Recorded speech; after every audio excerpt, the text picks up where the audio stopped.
देखिए, सबसे पहले तो मैं आपको इक्विटी रिसर्च के बारे में कुछ भी बताऊँ, आपको ये जानना बहुत ज़रूरी है कि इक्विटी रिसर्च जो फ़ील्ड है, वो अपने आप में काफ़ी वास्ट है। इतना बढ़िया ओशन है और इतना बड़ा ओशन है, जिसमें आप कितना भी चाहें, आपको नॉलेज बहुत कम लगता है। जैसे फॉर एग्ज़ाम्पल मैं बात करूँ आपको सीमेंट कहीं कितने अलग प्रकार की सीमेंट बनती है, जिसमें अलग-अलग क्वांटिटी ऑफ जिप्सम और क्लिंकर मिला दिया जाए, तो अलग-अलग प्रकार की सीमेंट बनती है।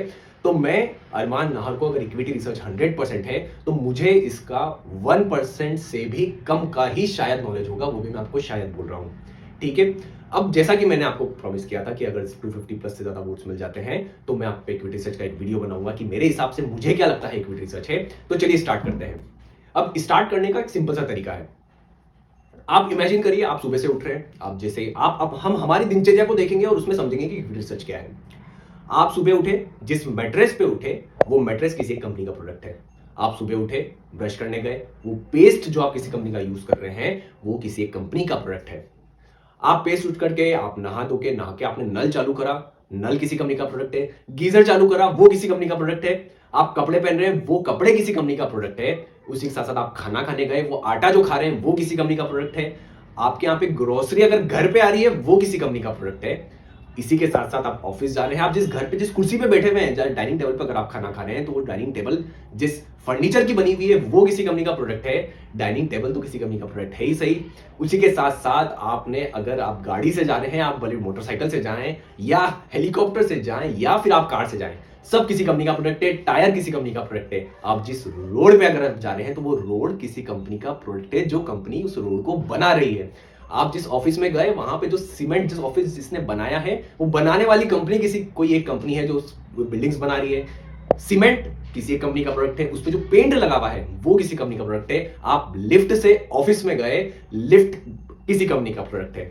आपको एक मैसेज आया कि अरमान नाहर ने इक्विटी रिसर्च का वीडियो जो है अपलोड किया है, लिंक आया होगा आपको, तो वो लिंक यूट्यूब अपने आप में किसी कंपनी का प्रोडक्ट है। आपको ओटीपी अगर आप मैसेजेस आ रहे हैं, तो वो किसी कंपनी का प्रोडक्ट है। मेरा इन शॉर्ट कहने का मतलब यह है कि अगर मैं कहूं 24 घंटे हम सिर्फ हवा के साथ ही नहीं, इक्विटी रिसर्च के साथ हम पूरा घुल मिल चुके हैं। मतलब अगर मुझे ये समझाना हो कि क्या है इक्विटी रिसर्च, तो मैं बोलूंगा कि अपने आसपास की जिंदगी को आप ऑब्जर्व करो, तो वो एक किसी कंपनी का आपको प्रोडक्ट दिखेगा और वही इक्विटी रिसर्च कोई ना कोई कंपनी ये कारोबार कर रही है। आजकल तो क्योंकि कोविड के बाद से हमको ये भी क्लियर हो गया कि अब तो ऑक्सीजन वो भी एक किसी कंपनी का प्रोडक्ट बन सकता है। तो कुल मिला के इक्विटी रिसर्च हमारे आसपास की जो दिनचर्या है, आप जो रेगुलर लाइफ में हर एक चीज ऑब्जर्व कर रहे हैं, वो किसी किसी कंपनी का प्रोडक्ट है। तो ये तो बात हुई कि क्या आपको equity research as a scenario अगर आप देख रहे हैं, तो equity research as a scenario क्या है। अब बात ये आती है कि अगर इक्विटी रिसर्च की ये बात तो जनरलाइज्ड है, पर जनरलाइज में आपको एक चीज ध्यान रखनी है कि आपको अपने आसपास के एनवायरनमेंट में क्या ऑब्जर्व कर रहे हो आप, क्योंकि जो कोई कंपनी आगे बढ़ रही है, अच्छा बिजनेस कर रही है, वो हमारे आसपास के एनवायरनमेंट से ही चेंज आ रहा है। जो हम सब चीजें यूज कर रहे हैं, हमारा अगर हम पैटर्न यूज देखने लग जाएं कि हमारा कंजम्पशन हमारे दोस्तों का, जो कहीं आप हमारे साथ आपके भी दोस्त कई सारे मेट्रो सिटीज में होंगे, कहीं पर भी होंगे, उनका लाइफ कल्चर में क्या क्या चेंज आ रहा है, किस तरीके से आप उस कल्चर को देख पा रहे हैं हमारे आसपास के बिजनेस को, तो आपको समझ पड़ जाएगा कि क्या कौन से बिजनेस में कहां पर बूम आ सकता है, क्या फ्यूचरिस्टिक बिजनेस है। अब बात ये हो गई कि ये तो बिजनेस की बात होगी कि हम बिजनेस को ऑब्जर्व कर रहे हैं, पर बिजनेस को चलाने वाला सबसे इंपॉर्टेंट होता है। फॉर एग्जांपल, आपकी काबिलियत शायद आज आप अगर इनिशियल स्टेजेस में हो, तो अगर आपका किसी को पास हिस्ट्री पता हो कि यार ये इंसान वो है जो बोलता है, वो करता है, लॉजिकल इंसान है, तो उस पर आपका कन्विक्शन ज्यादा हो जाएगा। सिमिलरली जो बिजनेस चला रहा है, क्योंकि बिजनेस भले ही कितना अच्छा हो, पर अगर प्रमोटर की क्वालिटी या इंटीग्रिटी या प्रमोटर की क्वालिटी को हमने नहीं देखा या प्रमोटर की नीयत क्या है उसको नहीं समझा, तो हमारा बिजनेस समझना, क्योंकि जो बिजनेस चला रहा है उसको पहले समझना बहुत जरूरी है, क्योंकि ये बिजनेस में टर्न अराउंड लाना, उसको ऊपर ले जाना, नीचे ले जाना, वो सब जो चला रहा है उसको हमको समझना बहुत जरूरी है। तो एक चीज और क्लियर रखें कि बिजनेस इंपॉर्टेंट है, पर उससे ज्यादा इंपॉर्टेंट है जो उस बिजनेस को चला रहा है। तो ये वाली बात, अब ये तो चीजें समझ में आई कि प्रमोटर या मैनेजमेंट की क्वालिटी इंपॉर्टेंट है, बिजनेस समझना इंपॉर्टेंट है, और बिजनेस को समझना किस तरीके से, इस तरीके से हमको समझना है कि बिजनेस आज अगर मुझे खुद को चलाना पड़ जाए, यही बिजनेस, तो क्या मैं उस बिजनेस को इस तरीके से समझता हूं। अब ये वाली बात आपको इस चीज के लिए समझना बहुत जरूरी है कि अगर आप equity research as a field अगर आप सोच रहे हैं, तो आप में एक एक्साइटमेंट होना चाहिए। एक्साइटमेंट इस चीज का होना चाहिए, आपको क्यूरियोसिटी होना चाहिए कि यार ये देखो, ये मोबाइल है, इस मोबाइल में ओटीपी का मैसेज आया, ये कहां से आया, यार कौन सी कंपनी, आजकल कितने एडवर्टीजमेंट्स आ रहे हैं, ये कंपनी कौन एडवर्टीजमेंट कर रही है। यार ये टायर की कंपनी का मॉडल अलग आया, इस मॉडल में क्या चेंज हुआ होगा, कौन सा मेटल यूज हुआ होगा, क्या चीज हुई होगी, अरे यार मेटल कहाँ पे, कौन सी कंट्री कितना मेटल यूज कर रही है, कितना प्रोडक्शन कहाँ पे हो रहा है, कितना कंजम्पशन कहाँ पे हो रहा है। ये क्यूरियस माइंडसेट आपका होना चाहिए। आपको एक क्यूरियोसिटी होना चाहिए कि यार मेरे पास अगर मैं कुछ भी चीज अगर देख रहा हूँ जो चेंज हुआ, तो ये कंपनी कौन सी कंपनी बना रही है। आप कहीं मॉल में गए, मॉल में आप वहां पर आप स्टोर पे गए, स्टोर पे आपको खाने पीने की कई सारी चीजें दिख रही है, आपको क्यूरियोसिटी, आप पीछे पलट के देख रहे हैं कि उसमें इंग्रेडिएंट्स क्या है, कौन सी कंपनी बना रही है, मैन्युफैक्चर कौन कर रहा है। ये क्यूरियोसिटी होना चाहिए। क्यूरियोसिटी के साथ साथ एक वाई, वाई क्वेश्चन आपके लिए मेरे हिसाब से सबसे इंपॉर्टेंट है। आप पढ़ते होंगे किसी कंपनी का XYZ स्टॉक 10% बढ़ गया, 20% का सर्किट मार दिया, तो आपके माइंड में आना चाहिए कि ऐसा क्यों होगा। अब आधे से ज्यादा की अगर जिनसे अगर आप समझें तो उनका क्यूरियस माइंडसेट तो है, बट इस वाई को सर्च मारने के लिए हमको एफर्ट्स डालना वो उससे ज्यादा इंपॉर्टेंट है। क्योंकि सिर्फ क्यूरियोसिटी होने से कुछ नहीं, अगर आप क्यूरियोसिटी का सर्च मार रहे हैं कि अच्छा इस कंपनी का स्टॉक इतना बढ़ गया, क्यों बढ़ा, आपने जाके कंपनी की एनुअल रिपोर्ट निकाली, आप कंपनी के बारे में इंटरव्यूज उनको पढ़ रहे हैं, तो ये क्यूरियोसिटी होना, ये वाई आपके माइंड में आना कि यार ऐसा क्यों है, और उसके लिए आपको एक्साइटमेंट आना कि यार अब मैं इसको फाइंड करके देखता हूं, अच्छा देखता हूं कि बैलेंस शीट में क्या हो रहा है, अच्छा देख रहा हूं कि पीएनएल में क्या हो रहा है, रीसेंट इंटरव्यू में मैनेजमेंट ने क्या बोला, ऐसा क्या टर्न अराउंड आया जो ये कंपनी एक महीने में 50% स्टॉक बढ़ गया इसका, या फिर 50% गिर क्यों गया, ऐसा क्या चीज हुई जो ऐसा चीज हो गई। तो एक क्यूरियस माइंडसेट, क्वेश्चनिंग माइंडसेट होना बहुत जरूरी है। एनालिटिकल स्किल्स, आपको किसी भी कंपनी का फॉर एग्जांपल अगर आपको देखना है तो कैलकुलेशंस आपके माइंड में, और आपको एनालिटिकल स्किल्स काफी अच्छी होना चाहिए। जैसे फॉर एग्जांपल कोई XYZ कंपनी है, XYZ कंपनी का जैसे रिजल्ट आया, आपको रिजल्ट अच्छा लग रहा है पर फिर भी स्टॉक गिर गया, तो अब आपको उसकी कंपनी की बैलेंस शीट या पीएनएल देख के आपको समझ में आ जाना चाहिए कि यार बैलेंस शीट पीएनएल में ऐसा क्या हो रहा है जो हमको क्लैरिफाई नहीं कर रहा है कि हमारे हिसाब से स्टॉक फिर भी रिजल्ट तो अच्छा दिया, फिर भी क्यों गिर गया। या फिर हो सकता है कि कोई कंपनी जो किसी एक सेगमेंट में जो आपको लग रहा है कि इसका मार्जिन कम है, पर फिर भी उसमें अगर वो कैपेक्स कर रही है, तो उसके पीछे का आपको रीजन वाई होना चाहिए। हो सकता है कि वो भले मार्जिन कम हो पर उसको कैश फ्लो एक्रेटिव हो, वो वर्किंग कैपिटल से जूझ रही हो, पर यहां पर वर्किंग कैपिटल साइकिल इस सेगमेंट में काफी कम हो जाएगी, तो उसके पास एट द एंड कैश जो है वो काफी ज्यादा बचा रहेगा।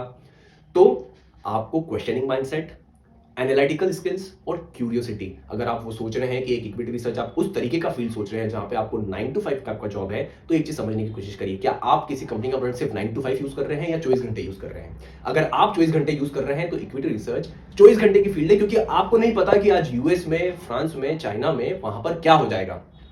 आप जब रेस्ट कर रहे होंगे तब वहां पर क्या हो जाएगा। और जिस तरीके से हम पॉलिटिकली कनेक्टेड है, जियोपॉलिटिकली कनेक्टेड है, जिस तरीके से हम हमारा जो ज्योग्राफिकली हम पूरी तरीके कनेक्टेड है, तो कोई भी चीज एक किसी कोने में हो रही है तो वो यहां पर अफेक्ट कर रही है।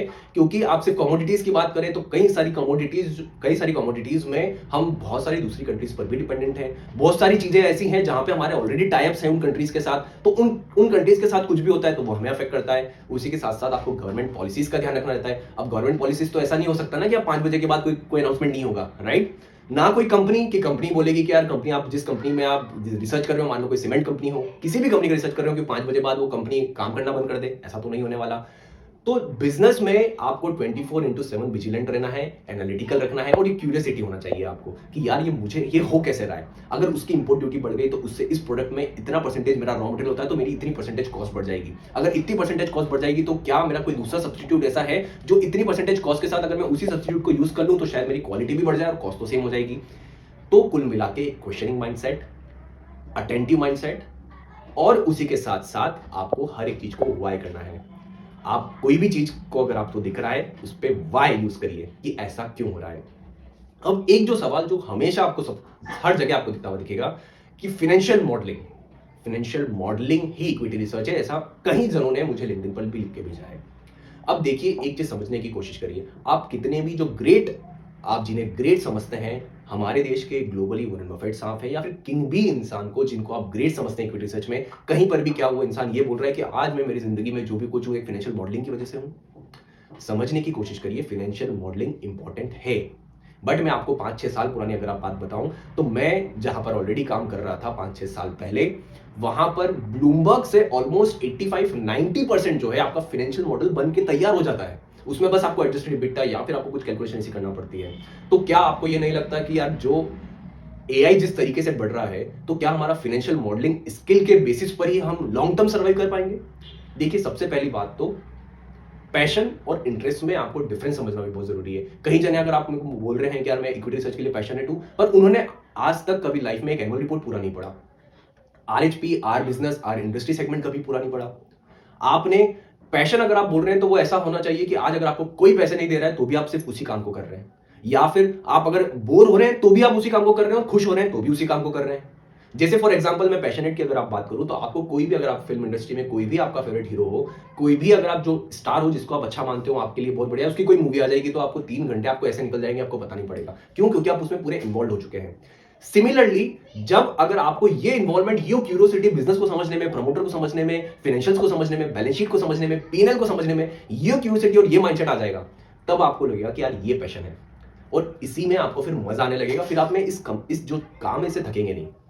तो हमने बात करी कि क्या है इक्विटी रिसर्च, इक्विटी रिसर्च के लिए क्या इंपॉर्टेंट है, क्या स्किल्स इंपॉर्टेंट है, फाइनेंशियल मॉडलिंग। आप फाइनेंशियल मॉडलिंग सीखिए, मैं ये नहीं कह रहा हूं कि आप मुझे नहीं सीखिए, बिल्कुल सीखिए। बट अगर आप फाइनेंशियल मॉडल किसी कंपनी का बना रहे हैं और उस कंपनी के प्रोडक्ट के बारे में आपको नहीं पता, तो उस फाइनेंशियल मॉडल की क्या वैल्यू है।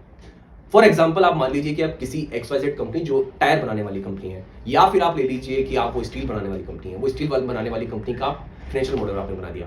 अब आपको ये पता ही नहीं है कि स्टील जो बन रहा है वो किस प्रोसेस से बन रहा है, उसमें आयरन ओर कैसा है, कोल कितना यूज हो रहा है, या फिर आप कौन सी प्रोसेस से वो ब्लास्ट फर्नेसेस से बन रहा है, कौन सी प्रोसेस से बन रहा है। अगर आपको ये चीज नहीं पता, उसमें आपको ये चीज अगर क्लैरिटी नहीं है, तो आपके फाइनेंशियल मॉडल की आप प्रोजेक्शंस करेंगे कैसे? क्योंकि आपको जो की मैट्रिसेस हैं जो उसके रेवेन्यूज को, उसके प्रॉफिट को आराम से चेंज कर सकते हैं, उस मैट्रिसेस के पीछे की आपको इकोनॉमिक्स जो है वही नहीं पता, तो आप फिर फोरकास्टिंग कैसे करेंगे? तो आप समझने की कोशिश करिए। जो मुझे ऐसा पर्सनली फील होता है कि बिजनेस को समझना, प्रमोटर को समझना और आपके पास एक एनालिटिकल स्किल्स होना वो ज्यादा इंपॉर्टेंट है। फाइनेंशियल मॉडल आपको एक फाइनेंशियल मॉडलिंग जो है कि आपको एड ऑन दे सकता है, but financial modelling alone he equity research होना, ये मुझे लगता है कि फोरकास्टेड नहीं है। क्योंकि हम जिस तरीके से एआई टेक्नोलॉजी डेवलप हो रही है, हो सकता है कि आने वाले 3 या 4 या 5 साल में सारा का पूरा फाइनेंशियल मॉडल वो आपको खुद ही बना के दे दे। राइट? आपको सिर्फ की मैट्रिसेस को आपको ऐड करना रहेगा, उस हिसाब से आपको प्रोजेक्शन जो है वो चेंज करना रहेंगे। तो मेरी पर्सनल अंडरस्टैंडिंग ये है कि अगर आप फाइनेंशियल मॉडलिंग सिर्फ अगर उसी के तौर पे फोकस कर रहे हैं, तो पहले बिजनेस और प्रमोटर को समझने की कोशिश कीजिए, उसके बाद फाइनेंशियल मॉडलिंग की बात आती है। तो उसके अलावा भी अगर आपको कोई भी क्वेश्चन हो तो आप मुझे बिल्कुल कमेंट में लिख के भेजिए। मैं जितना भी मेरा जो बिल्कुल लिमिटेड नॉलेज है, मैं आपकी डेफिनेटली जो भी मुझे आंसर लगेगा तो मैं आपके लिए वीडियो बनाता रहूंगा। उसी के साथ साथ एक और वीडियो जो मेरे माइंड में, जो ऑलरेडी क्वेश्चंस मुझे बहुत सारे आ चुके हैं पर्सनल मैसेजेस में, वो है कि एक आरएचपी को कैसे रीड किया जाए। अगर आप चाहते हैं कि मैं एक आरएचपी को कैसे रीड किया जाए उस पर भी एक वीडियो बनाऊं तो आप मुझे डेफिनेटली बताइएगा।